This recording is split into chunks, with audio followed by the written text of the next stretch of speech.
सुनाओ Adani power limited. अब देखिए 157 रुपए 95 पैसे का प्राइसिंग हमें देखने मिला है एंड Q2 के नंबर्स आ गए, सब कुछ हो गया एंड यहाँ पर बाय रेटिंग जो है ना वो लगातार बनी हुई है। Hi this is Dev and watching traders diary. ICICI securities यहाँ पर कह रहा है 187 का प्राइस टारगेट लेके चलो, यानी कि ऑल टाइम हाई जो है उससे थोड़ा सा ऊपर का ना प्राइस टारगेट दिया है। कुछ जब ये Q2 के नंबर्स आए थे मेरे ख्याल से जेपी मॉर्गन या मॉर्गन स्टैनले ने यहाँ पर 190 या 200 रुपए के टारगेट प्राइस रखे थे अडानी पावर में आफ्टर Q2 नंबर्स। तो लेकिन अगर आप देखें तो थोड़ा सा यहाँ पर आपके सामने जो गिरावट आई है एक्चुअल में कोई छोटी मोटी गिरावट तो है ही नहीं है, ये बड़ी गिरावट।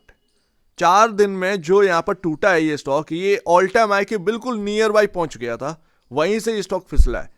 अब इसके मायने क्या है, देखिए यहां पर अगर आप देखेंगे तो थोड़ा सा Q2 की नंबर्स आप देखिएगा कोई रिकवरी से भरे नहीं है। सबसे बड़ी बात मतलब बाई टारगेट आ रहे हैं, प्राइस टारगेट आ रहे हैं।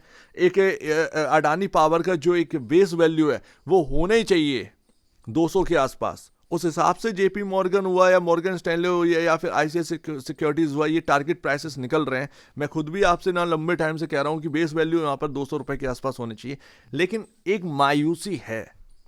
अब यहां पर इंपॉर्टेंट लेवल अगर आप देखें तो 153 के आसपास ही है। 157 भी आपका मैंने आपसे कहा था 156 157 इंपॉर्टेंट लेवल है, वहीं के आसपास स्टेबल तो है, लेकिन वो स्टेबिलिटी में मजा नहीं आ रहा है। बात यहां पर ये है जो Q2 के नंबर निकल गया है 2906 करोड़ का जो नंबर है वो निकल कर आया। अब प्रॉफिटेबिलिटी का number quarter on quarter basis पर खराब है, पहली बात। उसके बाद आप आ जाओ ईयर ऑन ईयर बेसिस पर तो कोई सॉलिड नंबर नहीं है। तो यहां पर अगर आप देखें बिल्कुल फ्लैट से नंबर नजर आ रहे हैं, लेकिन जो प्रॉफिटेबिलिटी के जो नंबर है वो कई कंपनियों के कंपनियों को कंपैरिजन करेंगे तो उनसे लाख गुना बेहतर है। किसी किसी का तो ये 3000 करोड़ पूरे साल का प्रॉफिटेबिलिटी है पावर कंपनी में, वो इनका एक क्वार्टर में निकल कर आ रहा है, लेकिन रिकवरी नहीं हो रही है बॉस। रिकवरी एक हम लोग बात कर रहे थे ना कि एक रिकवरी शायद आए। आप देखो मार्च 2024 में 20,829 करोड़ रुपए का यहां पर ना नेट प्रॉफिट है पूरे साल का। एनटीपीसी तक को हरा दिया इनने, ये समझ लो। लेकिन 2025 में 12,750, ये एकदम से जो घटी पड़ी ना ईयर ऑन ईयर बेसिस पर, ये मार्केट इस बात को समझ रहा है कि तुम्हारी जो प्रॉफिटेबिलिटी है 12,750 करोड़ रुपए की, ये कई कंपनियों की प्रॉफिटेबिलिटी को जोड़कर तब तुम्हारी अकेले की प्रॉफिटेबिलिटी है। ये मार्केट जानता है भली बात ही, लेकिन है क्या, वो नंबर्स जो हमने देखे ना उनको हम क्रॉस नहीं कर पा रहे। तो जो भी आपके सामने प्राइस टारगेट आ रहे हैं, ये 200 रुपए की बेस वैल्यू होनी चाहिए वगैरह वगैरह, अभी भी इंटेक्ट है, ये हो जाना चाहिए। लेकिन हाँ, नंबर्स में वो सॉलिड पना या फिर रिकवरी जो है वो अपने को नहीं देखने को मिल रही है। उसके बाद आप देखेंगे 3 लाख करोड़ का तो मार्केट कैप है ही, उधर नहीं आते हैं। 25.31, क्योंकि नंबर्स इतने सॉलिड थे नहीं, क्या ही यहाँ पर ना कंफर्ट आया, पी रेशियो में कुछ भी कंफर्ट आया नहीं है। प्राइस टू बुक वैल्यू जैसी तैसी बनी हुई है 5.21 टाइम, कोई कंफर्ट नहीं है इस Q2 के नंबर्स के बाद। FIS की अगर आप देखें तो होल्डिंग घटी 1% के आसपास का यहाँ पर ना आपका होल्डिंग घट गई। DIS यहाँ पर उल्टा उतना ही बढ़ गए, 1% प्लस में चले गए, ये हमारे सामने हो रहा है। बाकी रिटेल जैसा का तैसा वही बना हुआ है। यहां पर अगर आप देखेंगे तो चार्ट पैटर्न में भाई साफ साफ यही देखने को मिल रहा है कि अब जो एक सपोर्ट है वो 153 रुपए पर ही है, लेकिन सपोर्ट है, ये कब तक यहां पर ना ऐसा करते रहे। लेकिन हाँ, इंपॉर्टेंट जगह पर है।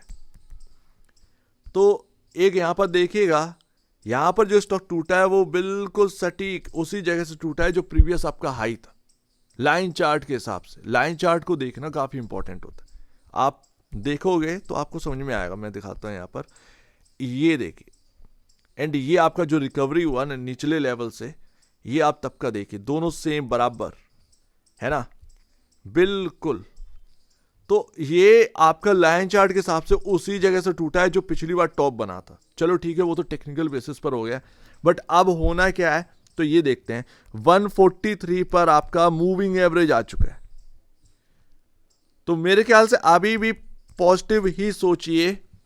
पर हां, एकदम से कोई बहुत बड़ी बैट अभी मत लीजिएगा, ज्यादा बेहतर।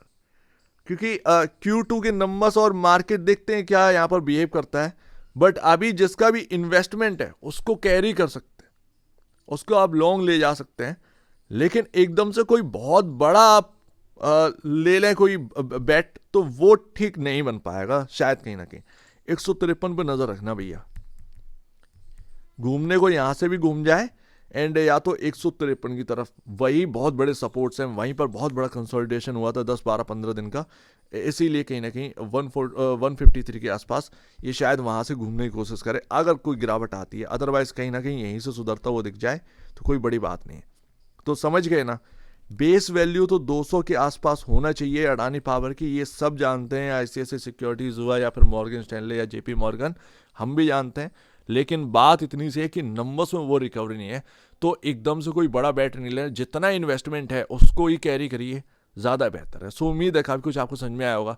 एक बार इससे पहले आप बेचने से पहले अपने ब्रोकर एडवाइस से जो सलाह लीजिएगा, खुद की स्टडी करेगा, उससे बेहतर कुछ भी नहीं है, खुद की स्टडी मस्ट है। तो आप दीजिए वीडियो देखेंगे वो तो धन्यवाद दोस्तों।